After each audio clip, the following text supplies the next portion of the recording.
Capítulo 52. Sondeluz estaba en una sala de su palacio, rodeado de lojos, con una copa de vino en la mano. A pesar de la hora, los criados entraban y salían, acumulando muebles, cuadros, jarrones y pequeñas esculturas, todo lo que pudiera ser trasladado. Las riquezas se amontonaban.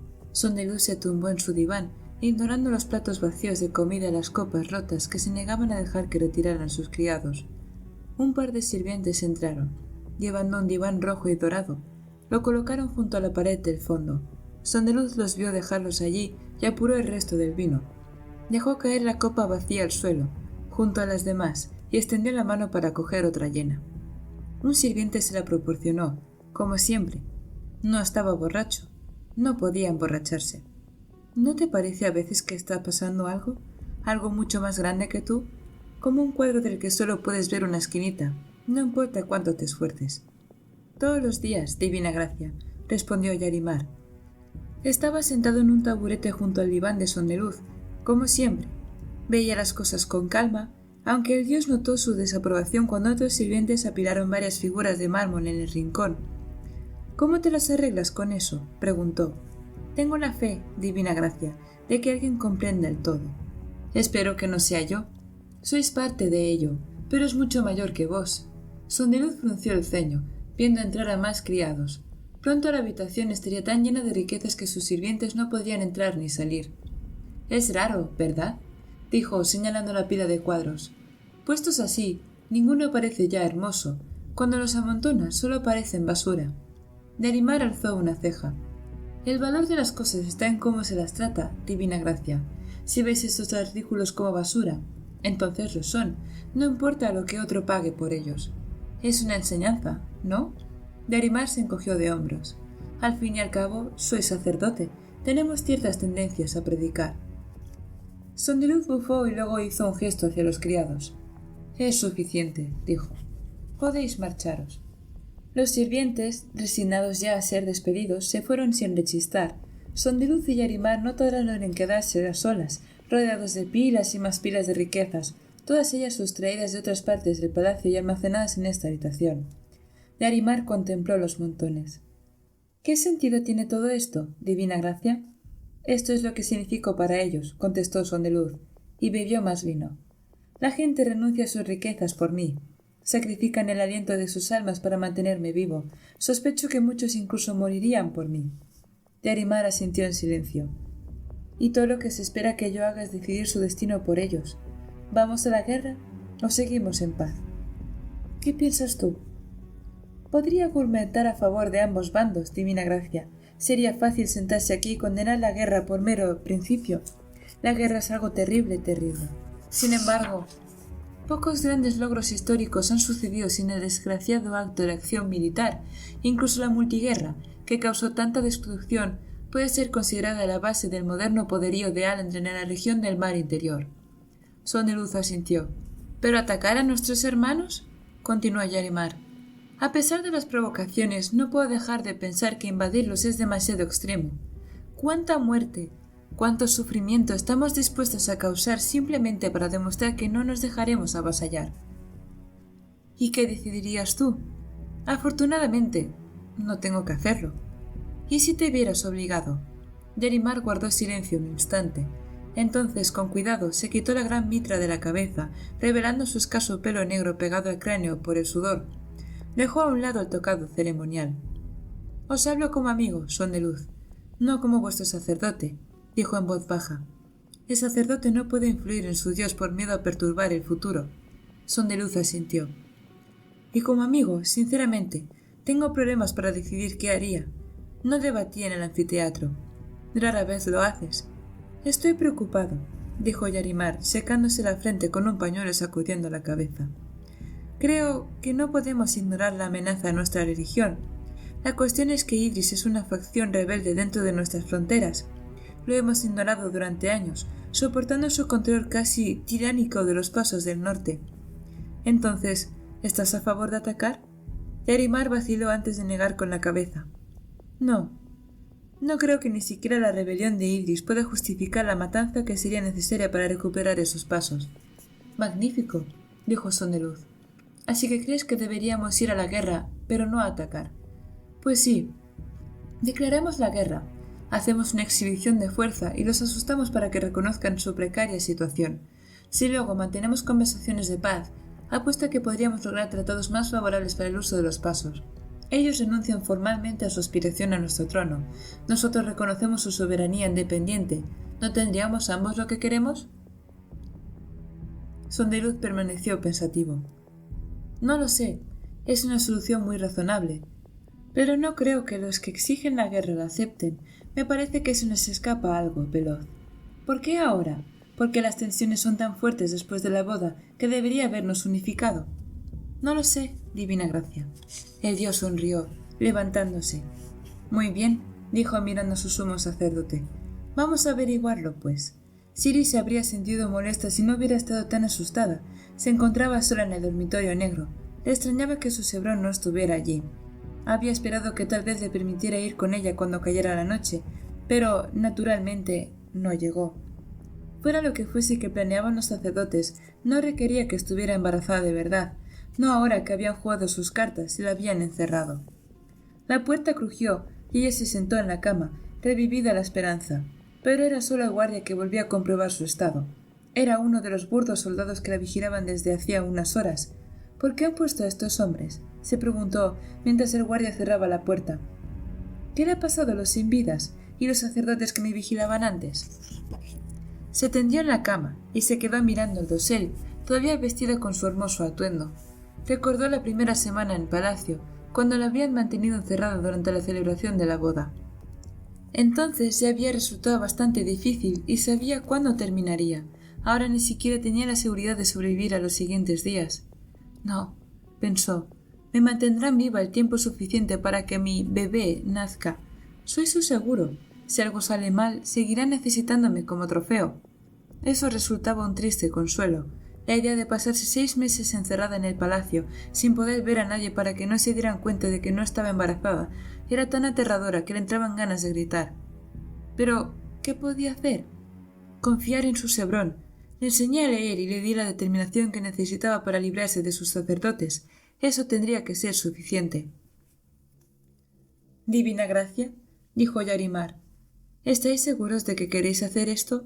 Sondeluz se agazapó, asomándose entre los matorrales para observar el palacio de Mercestrella. La mayoría de las ventanas estaban oscuras. Eso lo favorecía. Sin embargo, aún había guardias patrullando el palacio. Mercestrella tenía miedo de que volviera a colarse alguien. Y hacía bien. En la distancia vio la luna que empezaba a alzarse en el cielo nocturno.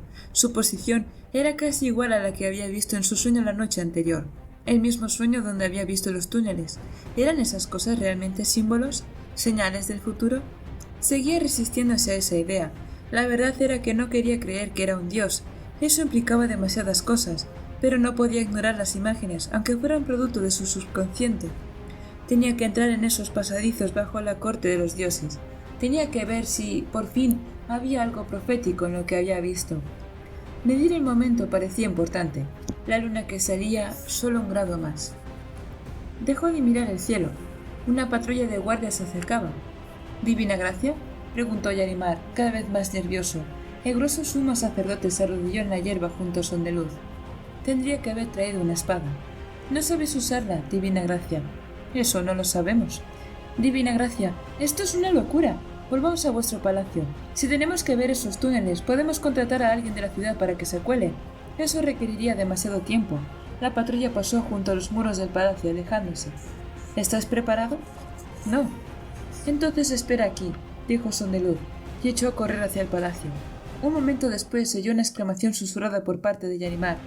«¡Fantasmas de Calaz!». Los matorrales se agitaron levemente cuando el sacerdote los hirió. «Vaya, creo que nunca antes lo había escuchado maldecir», pensó Sondeluz divertido. No miró atrás, solo siguió corriendo hacia una ventana.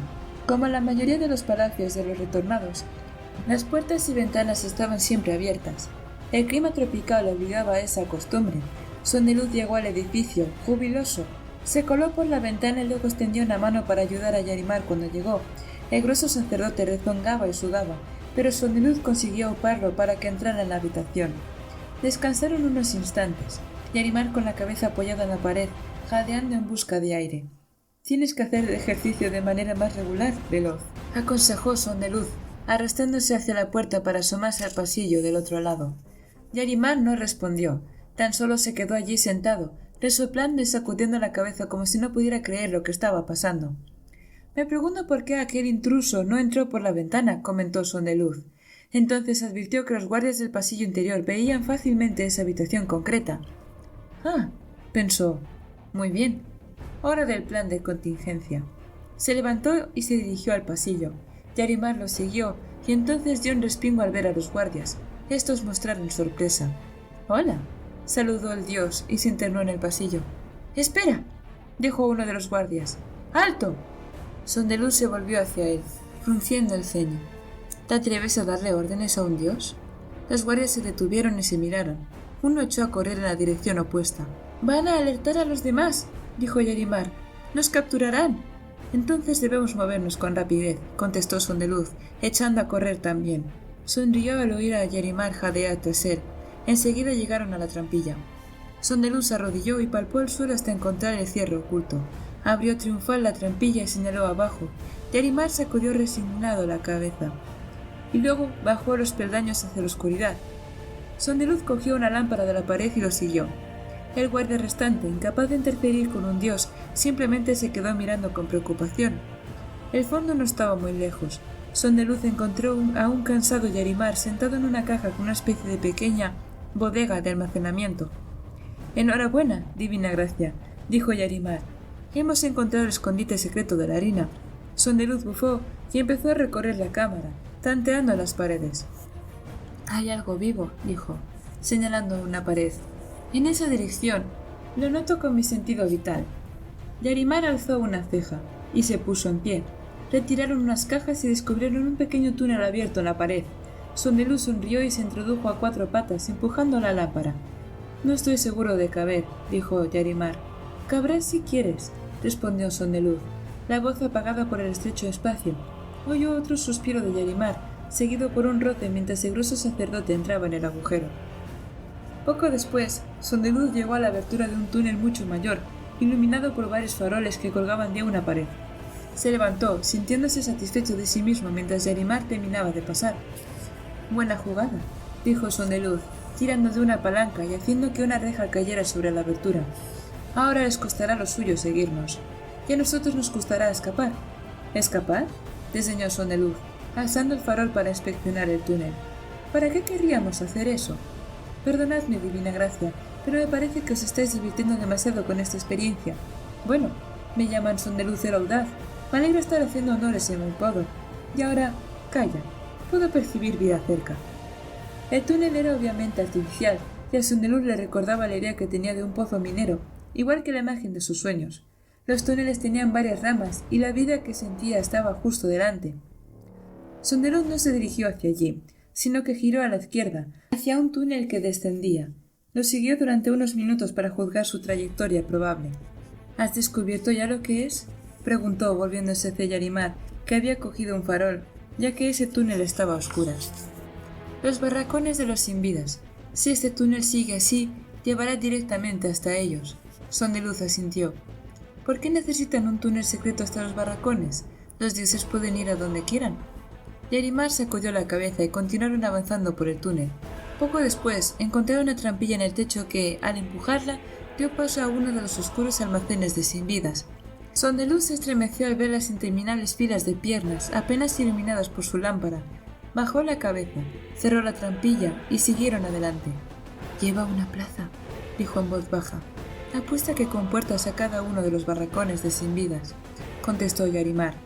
Extendió la mano, cogió un trozo de tierra de la pared y la aplastó entre sus dedos. «Este túnel es más reciente que el de arriba». Sondeluz asintió. «Tendríamos que seguir moviéndonos. Esos guardias del Palacio de Mercestrella saben que estamos aquí abajo. No sé a quién se lo dirán, pero prefiero terminar de explorar antes de que nos capturen». Yarimar se estremeció ante esas palabras. Subieron el empinado túnel hasta el principal, justo debajo del palacio. Sondeluz seguía percibiendo vida en un túnel lateral, pero decidió explorar la otra rama. Pronto quedó claro que se dividía y serpenteaba numerosas veces. «Túneles a otros palacios», dedujo, golpeando una viga de madera del techo. «Antiguos, mucho más antiguos que los túneles a los barracones». Yarimar asintió. Muy bien, pues, dijo Sondeluz. Es hora de averiguar a dónde lleva el túnel principal. Se dirigió hacia ese túnel y Yarimar lo siguió. Sondeluz cerró los ojos, tratando de determinar a qué distancia estaba la vida. Era débil, casi más allá de su habilidad para percibir. Si todo lo demás en esa catacumba no fueran rocas y tierras, ni siquiera habría advertido la vida. Continuaron recorriendo el túnel. Le parecía que sabía moverse con sorprendente sigilo. ¿Acaso tenía experiencias que no recordaba haciendo este tipo de cosas?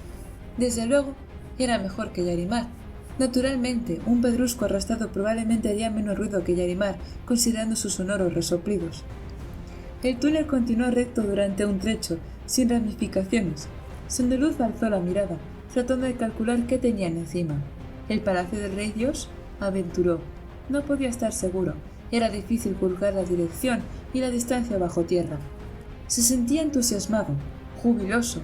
Aquello era algo que ningún dios hacía: merodear de noche, recorrer túneles ocultos, buscar pistas y secretos. Qué extraño, pensó. Nos dan todo lo que creen que podemos querer, nos atiborran de sensaciones y experiencias, y sin embargo, los sentimientos reales, miedo, ansiedad, emoción, nos son completamente ajenos. Sonrió. En la distancia se oían voces. Apagó el farol y se arrastró con sigilo, indicando a Yarimar que se quedara atrás. «Lo tengo arriba», decía una voz masculina. «Vino por la hermana de la princesa, como dije que haría». «Entonces tienes lo que querías», respondió otra voz. «Le prestas demasiada atención a ese tipo. No subestimes a Bashir. Ha conseguido más en su vida que un centenar de hombres, y ha hecho mucho más por el bien del pueblo de lo que jamás serás capaz de apreciar». Silencio. «¿No piensas matarlo?», preguntó la segunda voz. «Sí. Eres extraño, Dent. Sin embargo, tu objetivo está cumplido. Tu pueblo no tiene todavía la guerra. La tendremos». Sondeluz se acurrucó junto a un montoncillo de escombros. Veía la luz delante, pero no distinguía gran cosa aparte de sombras en movimiento. Su suerte parecía haberlo acompañado para que pudiera oír esa conversación. ¿Era eso la prueba de que sus sueños eran, en efecto, premonitorios? ¿O se trataba solo de una coincidencia? Era muy tarde, y todos los que estuvieran despiertos probablemente se dedicaban a actividades clandestinas. «Tengo un trabajo para ti», dijo la segunda voz. «Hay alguien a quien necesito que interrogues». «Lástima», respondió Dent, alejándose. «Tengo un viejo amigo a quien torturar. Solo me he desviado para deshacerme de esta monstruosidad de espada».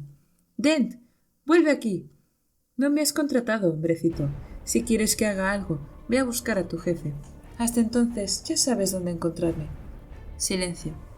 Algo se movió detrás de Sondeluz. Se volvió y apenas pudo distinguir a Yarimar, que se acercaba a rastras. El dios le indicó que retrocediera, y luego se reunió con él.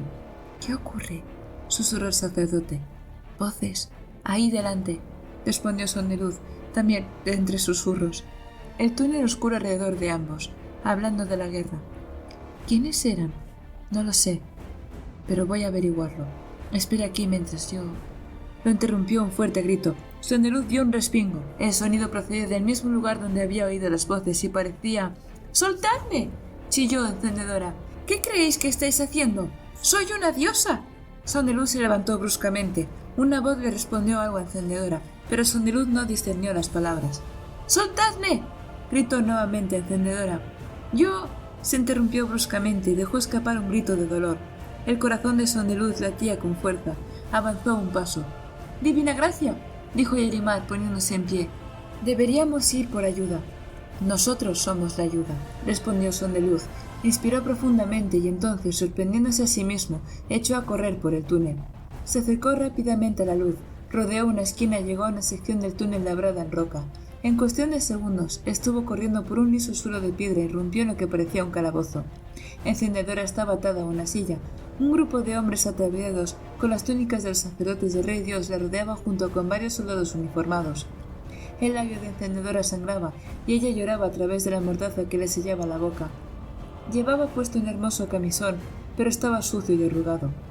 Los hombres alzaron sorprendidos la cabeza, extrañados al ver a alguien surgir detrás de ellos. Sondeluz aprovechó el momento y golpeó con el hombro al soldado que tenía más cerca. Lo envió contra la pared, pues el tamaño y el peso de Sondeluz le ayudaron a derribarlo con facilidad. Se agachó y desenvainó la espada del soldado caído. «¡Ajá!», exclamó, apuntando a los hombres que tenía delante. «¿Quién será el primero?». Los soldados lo miraron aturdidos. «¡Ah! Serás tú», dijo Sondeluz, abalanzándose sobre el guardia más cercano. Falló por más de 3 palmos, tropezó y perdió el equilibrio por el salto. El guardia finalmente comprendió lo que ocurría y desenvainó su espada. Los sacerdotes se apretujaron contra la pared. Encendedora, llorosa, parpadeó sorprendida. Un soldado tocó a Sondeluz, que alzó torpemente su espada, tratando de bloquear el golpe. El guardia a sus pies se lanzó contra sus piernas, derribándolo al suelo. Entonces, uno de los guardias que estaban de pie le clavó la espada en el muslo. De la pierna manó sangre tan roja como la de cualquier mortal.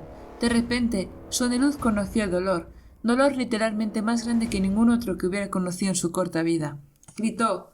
A través de las lágrimas vio a Yarimar golpear heroicamente a un guardia por detrás, pero su intento fue casi tan torpe como el de Sondeluz. Los soldados lo rodearon, y uno de ellos apuntó con su espada ensangrentada a la garganta del dios. «Qué curioso», pensó Sondeluz, apretando los dientes para soportar el dolor. «No es así como imaginé que saldrían las cosas». Capítulo 53. Vivena esperó a Bashir, pero él no regresó. Recorría la pequeña habitación del escondite, la sexta que habitaban ya. Nunca pasaban más de unos pocos días en cada localización. Carente de adornos, solo tenía sus petates, el talego de Bashir y una solitaria vela oscilante. Bashir le habría reñido por malgastar la vela. Para tratarse de un hombre que tenía en aliento esa fortuna de un rey, era sorprendentemente frugal. Continuó paseándose, aunque probablemente debería irse a dormir. Bashir sabía cuidar de sí mismo. Parecía que la única en la ciudad que no era capaz de hacerlo era ella. Sin embargo, él le había dicho que iba a hacer una rápida misión de exploración. Aunque era una persona solitaria, al parecer comprendía el deseo de la princesa de formar parte de las cosas, así que normalmente le decía dónde iba y cuándo esperaba volver. Nunca había esperado despierta que Dent volviera de una misión nocturna, y llevaba trabajando con Bashir una fracción del tiempo que había pasado con los mercenarios. ¿Por qué se preocupaba tanto? Aunque se había considerado amiga de Dent, en realidad nunca se había preocupado por él. Era divertido y encantador, pero distante. Bashir era... bueno, era quien era. No había engaño en él. No llevaba ninguna falsa máscara. Solo había conocido a una persona así, su hermana, la que engendraría el hijo del rey dios. «Señor de los colores», pensó, caminando de un lado a otro. «¿Cómo han acabado así las cosas?» Ciri despertó sobresaltada. Se oían gritos ante su habitación. Se levantó rápidamente, se acercó a la puerta y prestó atención. Oyó sonidos de lucha. Si iba a huir, tal vez ahora era el momento. Movió el pomo, esperando que la puerta estuviera cerrada con llave. No lo estaba. Maldijo. Había escuchado una pelea antes, gritos y hombres muriendo. Y ahora otra vez. Tal vez alguien esté intentando rescatarme, pensó esperanzada. Pero, ¿quién? La respuesta se estremeció de pronto, y ella dio un salto atrás mientras abría. Teledí, sumo sacerdote rey dios, apareció en el umbral. «¡Rápido, niña!», la llamó. «Tienes que venir conmigo».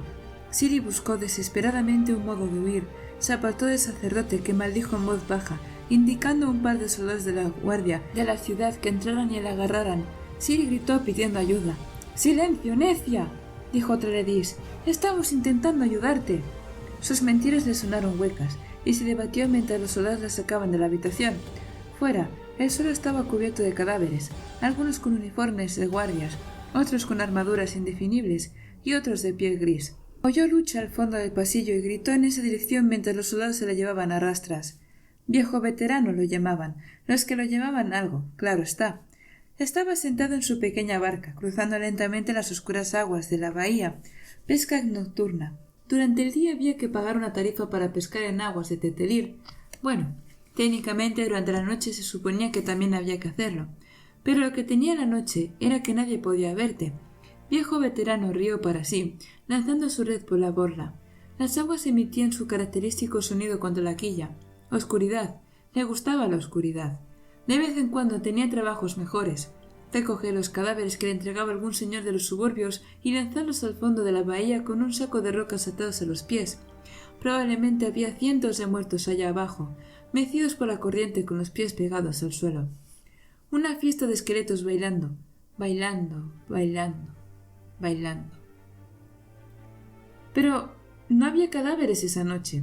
Eso significaba peces. Peces gratis. pues no tenía que pagar tarifas. Y los peces gratis eran buenos peces.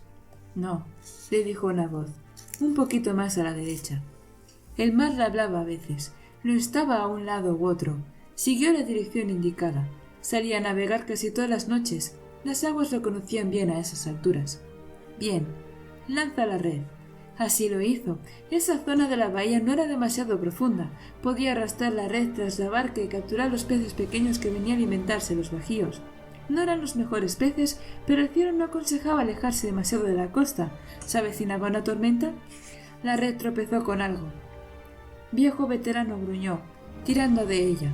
A veces se enganchaba en los corales o los vertidos. Era algo pesado, muy pesado.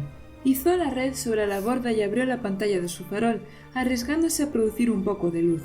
Enmarañada en la red, en el fondo de la barca, había una espada, plateada y de mango negro. «Te lo agradezco», dijo la voz, ahora de forma más clara. «Odio el agua. ¿Se está tan húmedo y pegajoso allá abajo?» Transfigurado, viejo veterano alargó el brazo y cogió el arma. La sopesó. «Supongo que querrás que vaya a destruir algún mal, ¿no?», dijo la voz. «No sé muy bien lo que significa ser honrado. Confío en que decidas». Viejo veterano sonrió. «Oh, muy bien», dijo la espada. «Puedes admirarme un poco más si quieres, pero después tenemos que regresar a la orilla». Bashir despertó aturdido. Estaba atado por las muñecas, a un gancho en el techo de una habitación de piedra. La cuerda que había utilizado para atarlo era la misma que él había empleado para amarrar a la doncella. Había perdido completamente el color. De hecho, todo a su alrededor era de un gris uniforme. Lo habían desnudado a excepción de sus calzones blancos. Gimió, sintiendo los brazos entumecidos por estar colgado de las muñecas. No lo habían amordazado, pero no le quedaba aliento. Había usado los restos en la pelea para despertar la capa del soldado caído. Gimió. Un farol ardía en el rincón. Había una figura de pie al lado. «Y así regresamos ambos», dijo Ben tranquilamente. Bashir no respondió. «Sigo debiéndote la muerte de Arstil», dijo Dent. «Quiero saber cómo lo mataste». «En un duelo», respondió Bashir con voz rota. «No lo derrotaste en un duelo», repuso Dent, dando un paso adelante. «Lo sé. Entonces tal vez lo sorprendí y lo apuñalé por la espalda. Es lo que se merecía». Dent le dio un bofetón, haciendo que se balanceara en el gancho. «Arstil era un buen hombre». «Una vez lo fue», dijo Bashir saboreando la sangre. «Una vez. Todos fuimos buenos, Dent. Una vez». «¿Crees que tu pequeña incursión aquí arreglará lo que has hecho?» «Es mejor que volverse mercenario», replicó Bashir. «Trabajar para quien pague. Soy lo que tú hiciste de mí». «Esa chica confiaba en ti». Dent se volvió, los ojos en la sombra, pues la luz no llegaba a su rostro. «Tenía que hacerlo. Ella te apreciaba. Y encima mataste a su amigo. Las cosas se me fueron un poco de las manos». «Siempre ocurre. Contigo», espetó Bashir. Dent alzó una ceja con expresión divertida. «¿Me acusas, Bashir? ¿A mí? ¿Cuándo fue la última vez que yo inicié una guerra y maté a miles de soldados? Tú eres quien traicionó a su mejor amigo y mató a la mujer que lo amaba». Bashir no respondió. ¿Qué podía decir? ¿Que Shashara tenía que morir? Ya había sido bastante malo que ella le hubiera revelado la orden para hacer sin vidas con un solo aliento. ¿Y si la forma de despertar a Cero como sangre nocturna hubiera formado parte de la multiguerra? ¿Monstruos no muertos masacrando a gente con espadas despertadas sedientas de sangre? Nada de eso le importaba a un hombre que había visto a su hermana asesinada por la mano de Bashir. Además, Bashir sabía que tenía poca credibilidad. Había creado sus propios monstruos para combatir en esa guerra. No a Cero despertado como sangre nocturna, pero bastante letal por derecho propio. «Iba a dejarte en manos de Tong Fa», dijo Dent. «Le gusta hacer daño. Es una debilidad que tiene. Todos tenemos debilidades. Bajo mi dirección, ha podido canalizar en los animales». Dent se volvió hacia él, blandiendo un cuchillo. «Siempre me he preguntado por qué le parece tan divertido infligir dolor». Amanecía. Vivena apartó la manta, incapaz de dormir. Se vistió frustrada, sin estar segura de por qué. Bashir probablemente estaría bien, seguro que de parranda en alguna parte. Claro, pensó con ironía. De parranda. Parece algo típico de él. Nunca antes había estado fuera toda la noche. Algo había salido mal. Mientras ajustaba el cinturón, contempló el morral de Bashir y la muda de ropa que contenía. Todo lo que he hecho desde que salí de Idris ha fracasado miserablemente, pensó mientras seguía vistiéndose. He fracasado como revolucionaria, he fracasado como mendiga y también como hermana. ¿Qué se supone que debería hacer ahora? ¿Encontrar a Bashir? Ni siquiera sé por dónde empezar. Apartó la mirada. Fracaso. No era algo a lo que estuviera acostumbrada ya en Idris. Todo lo que había hecho allí acabó bien. Tal vez de eso se trata, pensó sentándose. Mi odio hacia Alandren, mi insistencia en salvar a Ciri, en ocupar su puesto. Cuando su padre había elegido a Ciri en vez de a ella, fue la primera vez en su vida que sintió que no era lo bastante buena. Por eso había venido a Tetelir, decidida a demostrar que no era ninguna inepta. El problema era otra persona, cualquiera menos ella, Vivena. Pero Alandren le había demostrado repetidamente que sí era una inepta, y ahora que había fracasado tantas veces le resultaba difícil actuar. Al decidir actuar, podía fracasar, y eso era tan aterrador que parecía preferible no hacer nada. Aquello fue la suprema arrogancia por su parte, inclinó la cabeza.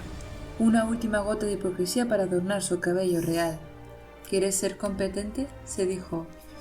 ¿Quieres aprender a estar al mando de lo que te rodea en vez de ser empujada a un lado y a otro? Entonces tendrás que aprender a tratar con el fracaso. Era aterrador, pero sabía que era cierto. Se levantó y se acercó al talego de Bashir. Sacó una camisa arrugada y un par de calzas. Ambas tenían borlas colgando de las mangas. Se las puso junto con la capa de repuesto de Bashir. Olía como él, y estaba cortada, como la otra, con la forma vaga de un hombre. Vivena comprendía, al menos, uno de los motivos por los que sus ropas parecían tan ajadas. Sacó un par de pañuelos de colores. «Protégeme», le ordenó a la capa, imaginando que repelía a la gente que intentaba atacarla. Colocó una mano en la manga de la camisa. «A mi llamada», ordenó. «Convertíos en mis dedos y agarrar lo que debo». Solo había oído a Bashir pronunciar la orden un par de veces y todavía no estaba segura de cómo visualizar lo que quería que hiciera la camisa. Imaginó las borlas cerrándose en torno a sus manos como las había visto hacer para Bashir. Despertó las calzas, ordenándole que reforzaran sus piernas. Las borlas de las perneras empezaron a retorcerse y Vivena alzó los pies por turnos, dejando que las borlas los envolvieran del todo. Se sintió más firme, las calzas tensas contra su piel. Finalmente se ató la espada que Bashir le había dado. Seguía sin saber cómo usarla, aunque podía empuñarla. Le pareció adecuado llevarla. Se marchó. Sondeluz rara vez había visto llorar a una diosa. No tenía que salir así, dijo Encendedora, ajena a las lágrimas que le corrían por las mejillas. Lo tenía todo bajo control. El calabozo bajo el palacio del rey dios era estrecho.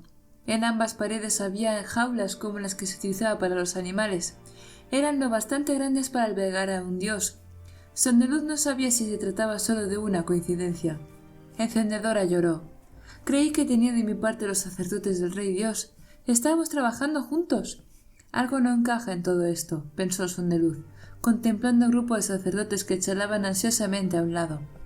Yarimar estaba dentro de su propia jaula, la que estaba situada junto a la de Sondeluz, la cabeza agacha. Sondeluz miró a Encendedora. «¿Cuánto tiempo?», preguntó. «¿Cuánto tiempo llevas trabajando con ellos?» «Desde el principio. Yo tenía que hacerme con las frases del mando. Elaboramos juntos el plan». «¿Por qué te han traicionado?» Ella sacudió la cabeza y bajó la mirada. «Dijeron que no cumplí con mi parte, que les estaba ocultando cosas. ¿Y es verdad?» Ella apartó la mirada, los ojos anegados en lágrimas. Se la veía muy rara dentro de aquella jaula, una mujer hermosa de proporciones divinas, vestida con una delicada túnica de seda, sentada en el suelo y rodeada de barrotes, llorando. «Tenemos que salir de aquí», pensó Sondeluz. Se arrastró hasta los barrotes que separaban su jaula de la de Yarimar, ignorando el dolor de su muslo. «¡Veloz!», susurró. «¡Veloz!». Yarimar alzó la cabeza. Parecía aturdido. «¿Qué se usa para abrir una cerradura?». Yarimar parpadeó. «¿Qué?». «Para abrir una cerradura», repitió Sondeluz, señalando. «Tal vez descubra que sé cómo hacerlo, si coloco mis manos en la posición adecuada. Aún no he comprendido cómo mi habilidad con la espada es tan pobre, pero, sin duda, podré hacer esto, aunque solo logre recordar cómo se hace». Yarimar se lo quedó mirando. «Tal vez yo», añadió Sondeluz. «¡Basta ya!». susurró Yarimar. Sondeluz vaciló. ¿Qué te ocurre? Yarimar se puso en pie y espetó. Eras un escriba, Sondeluz. Un maldito escriba.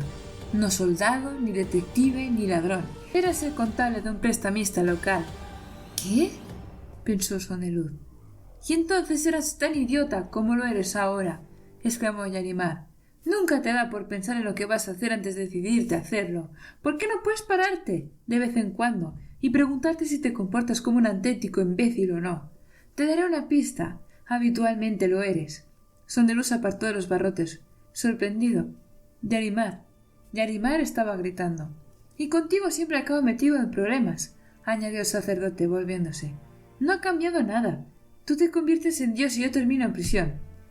El grueso sacerdote se desmoronó, respirando entre jadeos, sacudiendo la cabeza con frustración. Encendedora los miraba, y también los sacerdotes. Algo me resulta raro en ellos. ¿Pero qué? Pensó Sondeluz, tratando de aclarar sus pensamientos y emociones mientras el grupo de sacerdotes se acercaba. Sondeluz, dijo uno de ellos, agachándose junto a su jaula. Necesitamos tus frases de mando. El dios bufó. Lamento decirte que las he olvidado. Probablemente conoces mi reputación de ser tonto. Quiero decir, ¿qué clase de necio entraría aquí alegremente para dejarse capturar? Le sonrió. El sacerdote suspiró e hizo un gesto a los demás. Abrieron la jaula de encendedora y la sacaron. Ella gritó y se revolvió. Sondeluz sonrió al ver los problemas que les causaba. Sin embargo, eran 6 sacerdotes y consiguieron arrastrarla. Entonces uno sacó un cuchillo y le cercenó la garganta. La sorpresa golpeó a Sondeluz como un martillo. Se quedó quieto, los ojos muy abiertos, viendo horrorizado cómo la sangre brotaba de la garganta de encendedora, manchando su hermoso camisón. Más preocupante era la expresión de pánico en sus ojos, aquellos ojos tan hermosos. ¡No! Gritó Sondeluz, golpeando los barrotes y extendiendo inútilmente los brazos hacia ella. Tensó sus músculos divinos, apretujándose contra el acero mientras su cuerpo empezaba a temblar. Fue inútil. Ni siquiera un cuerpo perfecto podía abrirse paso a través del acero. ¡Bastardos!, chilló. ¡Hijos de puta, malditos por los colores! Se debatió, golpeando los barrotes con la mano mientras los ojos de encendedora empezaban a apagarse. Y entonces su biocroma se consumió, como una hoguera ardiente que se reduce a una simple lucecita. Se apagó. «No», gimió Sondeluz, resbalando hasta quedar arrodillado, aturdido. El sacerdote lo miró. «¿Así que te importaba?» «Lamento que hayamos tenido que hacer esto», se inclinó solemne. «Sin embargo, Sondeluz, decidimos que teníamos que matarla para que comprendieras que vamos en serio. Conozco tu reputación, y sé que sueles tomarte las cosas a la ligera.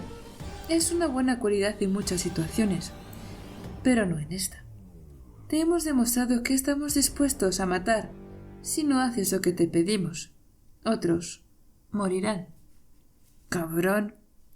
«Necesito tus frases de mando», insistió el sacerdote. «Es importante. Más importante de lo que puedes comprender». «Pues sácamelas a golpes», gruñó Sondeluz, sintiendo que la ira superaba lentamente su sorpresa. «No es posible», el sacerdote negó con la cabeza. «Somos nuevos en todo esto. No sabemos muy bien cómo torturar y nos haría falta mucho tiempo para que hablaras. Los que sí están versados en torturas no son muy cooperadores ahora mismo. Nunca pagues a un mercenario hasta que el trabajo esté hecho». El sacerdote hizo una seña y los otros dejaron el cadáver de encendedor en el suelo. Se acercaron a la jaula de Yarimar. «¡No!», gritó Sondeluz. «Hablamos en serio, Sondeluz». «Muy, muy en serio. Sabemos cuánto aprecias a tu sumo sacerdote. Ahora sabes que lo mataremos si no nos das lo que pedimos». «¿Por qué? ¿De qué va todo esto? El rey Dios al que sirves podría ordenarnos que hiciéramos actuar a los ejércitos si lo quisiera. Le haríamos caso. ¿Por qué te interesan tanto esas frases de mando?» Los sacerdotes sacaron a Yarimar de su jaula y lo obligaron a ponerse de rodillas. Uno le colocó un cuchillo en la garganta. «¡Pantera roja!», chilló Sondeluz, sollozando. «Esa es la frase del mando. Por favor, soltadlo». El sacerdote asintió a los otros y metieron de nuevo a Yarimar en su jaula. Dejaron en el suelo el cadáver de encendedora, boca abajo, sobre su sangre. «Espero que no nos hayas mentido, Sondeluz», advirtió el sacerdote principal. «No estamos jugando.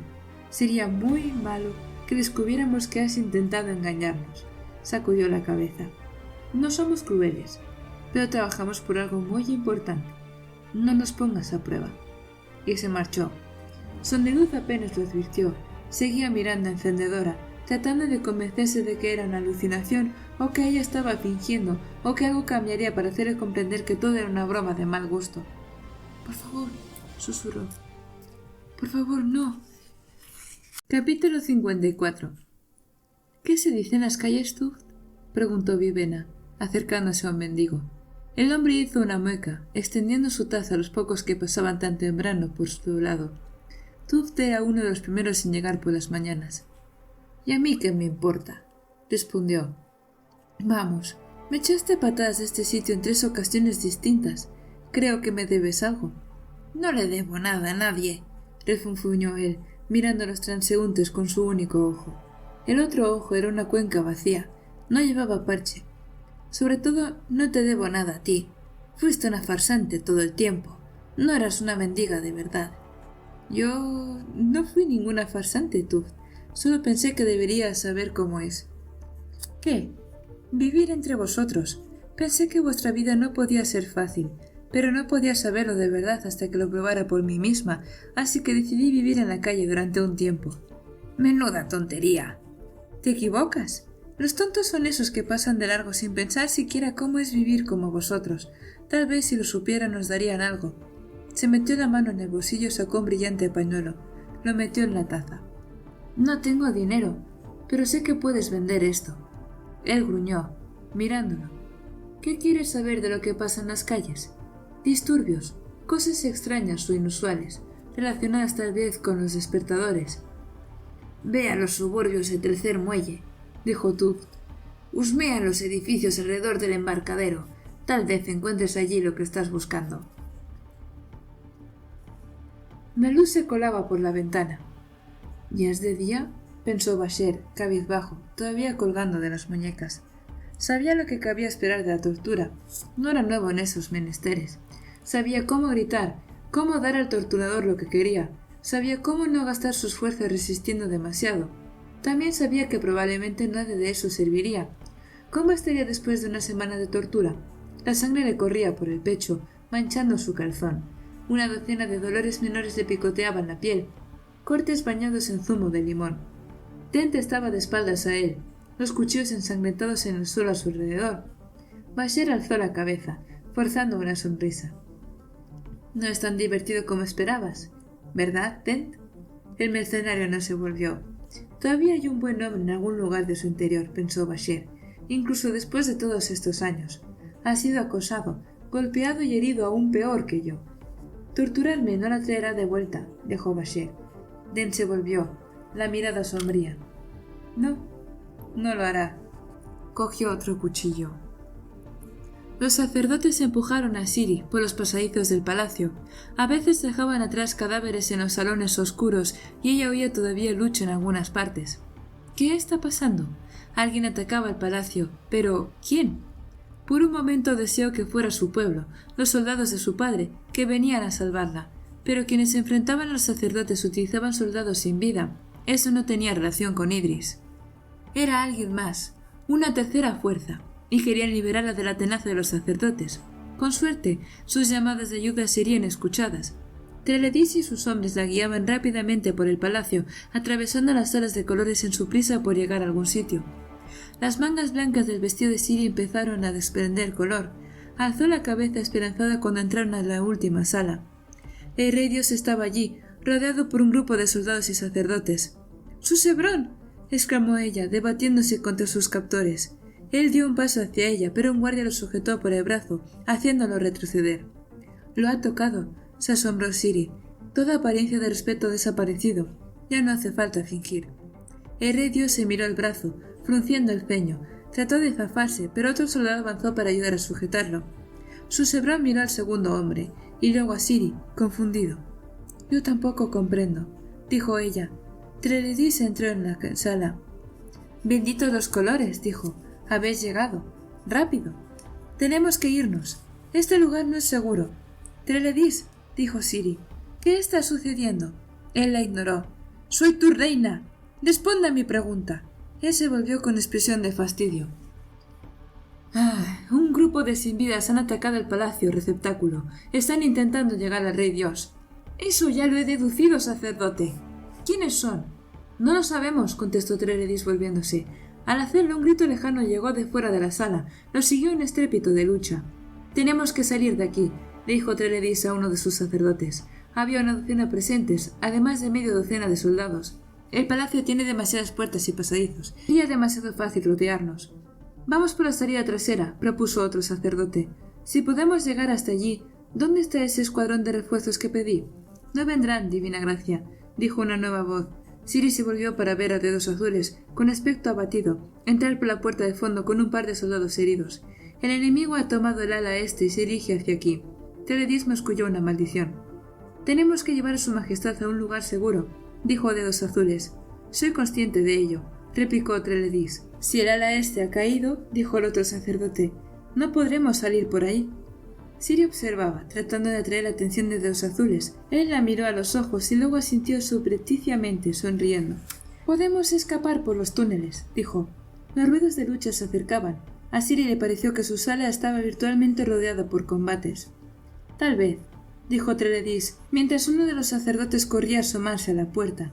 Los soldados que habían venido con Dedos Azules descansaban junto a la pared, sangrando. Uno de ellos parecía haber dejado de respirar. Debemos irnos, instó Dedos Azules. Treleris no dijo nada. Se acercó a uno de los soldados caídos y recogió su espada. Muy bien, dijo. Grendel, coge la mitad de los soldados y ve con Dedos Azules. Lleva a su majestad al lugar seguro. Miró al viejo escriba. Intenta llegar a los muelles. Sí, excelencia, dijo Dedos Azules, aliviado. Los sacerdotes liberaron al Rey Dios, que corrió hacia Ciri y la abrazó. Ella le devolvió el abrazo, tensa, tratando de controlar sus emociones. Ir con Dedos Azules daba ciertas garantías. La expresión de sus ojos indicaba que tenía un plan para salvarla a ella y al Rey Dios, para alejarlos de los sacerdotes. Sin embargo, algo le parecía mal. Un sacerdote reunió a 3 soldados y se dirigieron al otro lado de la sala. Llamaron a Ciri y al Rey Dios. Los otros sacerdotes se unieron a Treleris tras coger armas de los guardias muertos, sus expresiones sombrías. Dedos Azules tiró del brazo de Ciri. «Ven, mi reina», susurró. «Te hice una promesa antes. Vamos a sacarte de este lío». «¿Y los sacerdotes?». Treleris se fulminó con la mirada. «Niña necia, vete. Los atacantes se dirigen hacia aquí. Dejaremos que nos vean y luego lo llevaremos a otra dirección. Ellos darán por sentado que sabemos dónde está el Rey Dios». Los sacerdotes que los acompañaban no parecían sentir muchas esperanzas. Si eran capturados, los masacrarían. «Vamos», susurró Dedos Azules. Su Sebrón la miró asustado. Ella dejó lentamente que el escriba los empujara a ambos a un lado, donde unos sirvientes vestidos de marrón se habían unido a los solitarios sacerdotes y los 3 soldados. Algo le susurró en la mente, algo que Sondeluz le había dicho. «No hagas demasiado ruido hasta que estés lista para golpear, súbita y sorprendentemente. Así es como tienes que ser. No quieres aparecer demasiado en defensa. La gente siempre sospecha del inocente. El truco es quedarse en la media». Era un buen consejo, un consejo que probablemente conocía también otra gente. Ciri miró a Dedos Azules, que caminaba junto a ella, instándola a continuar, nervioso, como siempre. Varios grupos han estado combatiendo para tomar el control de mi habitación, pensó. Unos eran fieles a los sacerdotes, otros, los sin vidas, fieles a alguien, a ese misterioso tercer grupo. Alguien en Teterir había estado empujando el reino hacia la guerra, pero ¿quién tendría algo que ganar de semejante desastre? ¿Alandren, que invertiría enormes recursos para aplastar a los rebeldes, librando una batalla que ganarían, pero probablemente a un precio enorme? No tenía sentido. ¿Quién ganaría más si Alandren e Ygritte iban a la guerra? «Espera», dijo Ciri. Las cosas se encajaban de pronto. «¿Receptáculo?», preguntó Dedos Azules. Su Sebrón le puso una mano en el hombro, mirándola confundido. ¿Por qué iban a sacrificarse los sacerdotes si estuvieran planeando matar a su Sebrón? ¿Por qué no dejarían ir sin más, permitiéndonos huir, si la seguridad del Rey Dios no fuera su principal preocupación? Miró Dedos Azules a los ojos y vio que se ponía más nervioso. Su rostro palideció, y ella lo supo. «¿Cómo te sientes, Dedos Azules?», preguntó Ciri. «Eres de Pancal, pero todo el mundo da por hecho que tu gente es de Alandren. Los de Pancal estuvieron aquí primero, en esta tierra, pero os la arrebataron. Ahora sois solo otra provincia, parte del reino de vuestros conquistadores. Queréis ser libres, pero no tenéis ejército propio, y aquí estáis, incapaces de luchar y de liberaros, considerados de segunda clase. Sin embargo, si vuestros opresores fueran a la guerra, eso os daría una oportunidad para liberaros. Él la miró a los ojos y echó a correr, huyendo de la sala. ¡En nombre de todos los colores! ¿Qué? —exclamó Treleadis. Ciri lo ignoró y miró al rey Dios. Tuviste razón todo el tiempo, le dijo. Tendríamos que haber confiado en tus sacerdotes. Receptáculo, ¿qué pasa? —inquirió Treleadis, acercándose. No podemos ir por ahí, dijo Ciri. Deos Azules nos conducía a una trampa. El sumo sacerdote abrió la boca para responder, pero ella lo miró severamente y volvió su pelo rojo, el color de la ira. Deos Azules la había traicionado, la única persona en la que creía poder confiar. Iremos a las puertas delanteras, entonces, dijo Treleadis, echando un vistazo a su penoso grupo de sacerdotes y soldados heridos, y trataremos de abrirnos paso.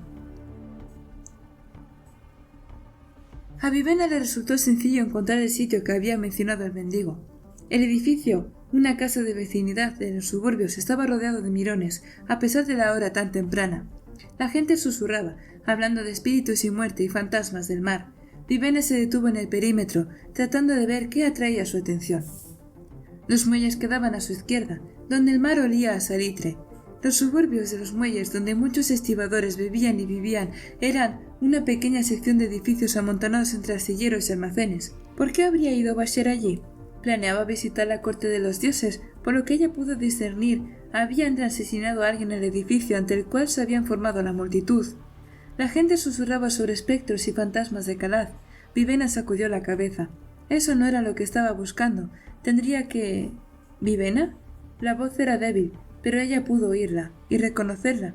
¿Sangre nocturna? Susurró. Vivena, ven por mí.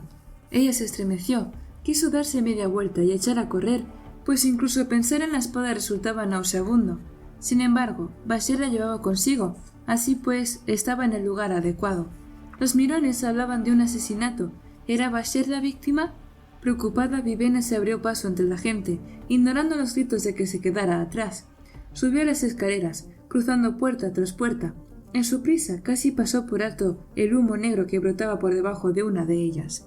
Se detuvo. Entonces, inspirando profundamente, la abrió y entró. La habitación era un desastre, el suelo cubierto de basura, los muebles desvencijados y gastados. En el suelo yacían 4 cadáveres. Sangre nocturna estaba clavada en el pecho de uno de ellos, un viejo de rostro correoso que yacía de lado, los ojos inertes muy abiertos. —¡Vivena! —dijo la espada jubilosa—. —¡Me has encontrado! ¡Qué emoción! Intenté que me llevaran a la corte de los dioses, pero no salió bien. El viejo me desenvainó un poquito. —Está bien, ¿no? Ella cayó de rodillas asqueada. —Vivena, lo hice bien, ¿no? Baratreleadis me arrojó al océano, pero conseguí salir. Estoy muy satisfecha. Deberías decirme que lo hice bien. Ella no respondió. —Oh, y Basher está herido, creo. Deberíamos ir a buscarlo. Ella alzó la cabeza. —¿Dónde? —preguntó, sin saber a ciencia cierta si la espada podría siquiera oírla. —En el palacio del rey Dios. Fui a rescatar a tu hermana. Creo que le gustas, aunque dice que no. Dice que eres un incordio. Vivena parpadeó. —¿Ciri? ¿Fuisteis en busca de Ciri? Sí, pero Baratreleadis nos detuvo. —¿Quién es ese? —preguntó Vivena, frunciendo el ceño. Tú lo llamas Dent. Es el hermano de Shashara. Me pregunto si ella está aquí también. No comprendo por qué me arrojó al agua. Creía que le gustaba. —Basher —dijo ella poniéndose en pie, sintiéndose mareada por la influencia de la espada. Basher había caído ante Dent. Se estremeció recordando la ira en la voz de Dent cuando hablaba de Basher. Apretó los dientes y cogió una manta sucia del burdo lecho y envolvió con ella sangre nocturna para no tener que tocarla. —¡Puaj! —dijo la espada. —No hagas eso. Hice que el viejo me limpiara después de sacarme del agua. Vivena la ignoró y consiguió levantarla sintiendo solo una leve náusea. Entonces se marchó en dirección a la corte de los dioses. Sondeluz estaba sentado, contemplando las piedras que tenía delante. Un hilillo de sangre descendedora corría por una grieta en la roca. —¿Divina gracia? —preguntó Yarimar. Se acercó a los barrotes entre las jaulas. Sondeluz no respondió. —Lo siento. No tendría que haber gritado. —¿De qué sirve ser Dios? —susurró Sondeluz. Silencio. Los faroles fluctuaban a cada lado de la pequeña cámara. Nadie se había llevado el cadáver de Encendedora, aunque habían dejado a un par de sacerdotes y sin vidas para vigilar a Sondeluz. Todavía lo necesitaban, por si habían mentido respecto a las frases de mando. No lo había hecho. ¿Qué? Preguntó Yarimar por fin. ¿De qué sirve? No somos dioses. Los dioses no mueren así. Un rasguño de nada, ni siquiera tan ancho como mi palma. Lo siento.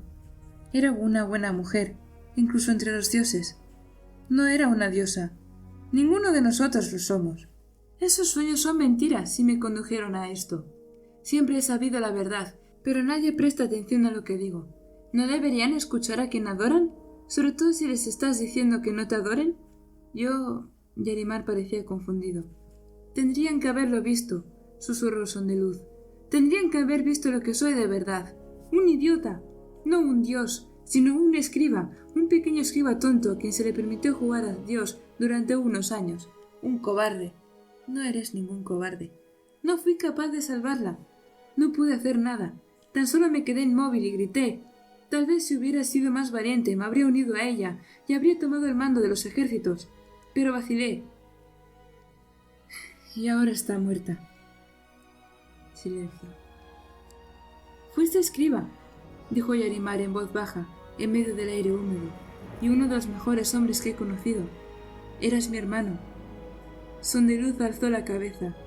Yarimar miró entre los barrotes, contemplando los faroles que colgaban del pelado muro de piedra. Yo era sacerdote, incluso entonces. Trabajaba en el palacio de las Asambles el Sincero.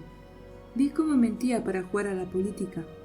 Cuanto más permanecía en su palacio, más flaqueaba mi fe.